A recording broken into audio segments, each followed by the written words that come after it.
प्रिय भाई बहनों, आज की रोटी की हर सदस्य व्यक्तियों के लिए यीशु ख्रिस्तांची मधुर नावांचे सब प्रेम नमस्कार। आज के दिन है फेब्रुवारी 28, 2026 शनिवार। आपला कांदा द्या, आपल्या तारणाची देवाला धन्य म्हणा, तो जो दररोज आपल्यावर बकारांचा भार टाकतो। स्तोत्र 68 अध्याय 19 वचन। आपला प्रिय प्रभू तो आगे ज्याने आपल्यासाठी क्रूस वाहिला, त्यांचेप्रमाणे आपणही त्यांचे पावलावर पाऊल ठेवून आपला क्रूस उचलण्यास बोलावले आहेत। येशू म्हणाला, जो कोणी माझ्या मागे येऊ इच्छितो त्याने स्वतःचा इन्कार करावा, आपला क्रूस दररोज उचलावा आणि माझ्या मागे यावे। लूक 9 अध्याय 23 वचन। प्रभू प्रेमाने आपल्या कांद्यावर एक क्रूस ठेवतो, तो आत्म्यासाठीच्या ओझ्याचे क्रूस आगे मध्यस्थी प्रार्थनेचा क्रूस। प्रभूची नावाने आपण एकमेकांची ओझी वागण्यास बोलावलो आहेत। देवाचे वचन म्हणते, बंधूंनो, जर एखादा मनुष्य कोणत्याही अपराधात अडकला असेल तर तुम्ही जे आत्मिक आहेत त्याने नम्रतेच्या आत्म्याने त्याला पूर्वीय स्थितीत आणावे आणि स्वतःची काळजी त्याही तुम्हीही परीक्षेत पडू नये। एकमेकांची ओझी वागा आणि अशा प्रकारे ख्रिस्ताची नियम पूर्ण करा। गलातियर 4 अध्याय 1 ते 2 वचन। आपण क्रूस वागण्यासाठी आपला कांदा देऊ का?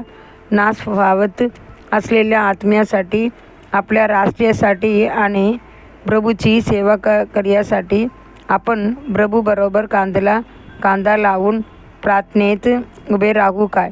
प्रभू नक्कीच आपल्याला प्रार्थना व विनंतीच्या आत्म्याने परिपूर्ण करील।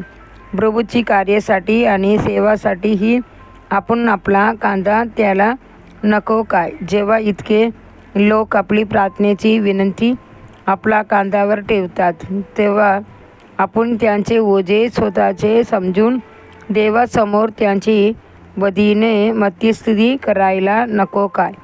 संदेष्टा यिर्मयाने इस्रायलची ओझे किती गोलवर वाहिले ते बघा। विलाप गीत वाचताना आपण पाहतो की त्याने प्रभूचे ओझे स्वतःवर घेतले आणि आक्रोश केला, अरे माझे डोके पाण्याचे असते आणि माझे डोळे असूंची जरे असते तर मी माझ्या लोकांच्या मुलींचा डोर जाळण्यासाठी दिवस रात्र रडलो असतो। यिर्मया 9 अध्याय 1 वचन।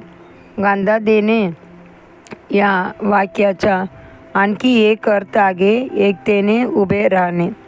आपण नेहमी म्हणतो, लोक कांदा लावून हातात हात घालून उभे राहिले। जेव्हा नेहेमियाने प्रभूसाठी यरूशलेमच्या भिंती पुन्हा बांधण्याची निश्चय केला, तेव्हा यहूदाच्या लोकांनी या महान कार्यासाठी आपले कांदे दिले। त्यांनी नेहेमियाचे हात बळकट केले, शास्त्र म्हणते, आणि त्यांनी म्हटले, चला आपण उठून बांधूया।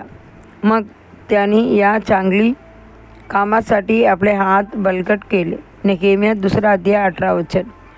प्रिय देवाचे लेकरांनो, प्रामाणिकपणे आणि नीतिमानपणे परिश्रम करणाऱ्या देवाचे हजारो विश्वासू सेवकाबरोबर उभे राहा। मिशनरी कार्यासाठी आपला कांदा द्या, सुरुवातीच्या सेवासाठी आपला कांदा द्या। आपण एक हृदय आणि एक मनाने एकत्र उभे राहूया आणि आपल्या देशात प्रभूचे नाव उंचावूया। अधिक चिंतनासाठी वचन, परंतु चांगले करणे आणि वाटून देणे विसरू नका, कारण असा यज्ञाने देव प्रसन्न होतो। इब्री 13 अध्याय 16 वचन। आजचे बायबल वाचन सकाळ अन्ना 17 अध्याय 18 अध्याय 19 अध्याय। संध्याकाळ मार्क 6 अध्याय 30 ते 56 वचन। धन्यवाद।